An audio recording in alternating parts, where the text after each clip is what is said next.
यो गाईलाई हेर्नु न के भएको, मर्नै आँटिसकेछ। पानी पनि पिन सक्दैन, उठ्न पनि सक्दैन, के भएको होला। पुरै यस्तै लम्पसार भएर सुतिरहेछ। एउटाले फेरि कस्तो माया लाग्दो गरेर हेरिरहेछ। यो गाई चाहिँ हाम्रो मकान मालिकहरूको हो। हिजोदेखि बिमार जस्तो थियो, उम्मिनै सक्दैन थियो, सुतेर घाँस खान्थ्यो। आज चाहिँ पुरै लम्पसार परेको छ।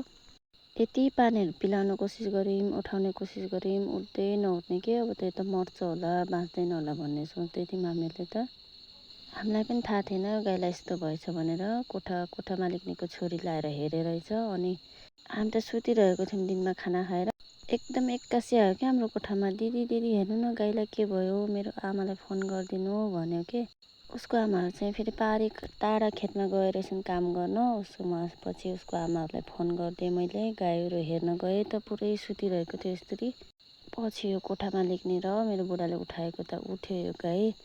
यहाँदेखि माथि चाहिँ उठ्न सक्दैन, उभिन सक्दैन आफ्नो खुट्टामा। पानी पुनीहरू पिलाएको पिएन, घाँस चाहिँ खायो है। मर्छ होला, बाँच्दैन होला भनेको त घाँस पनि खायो।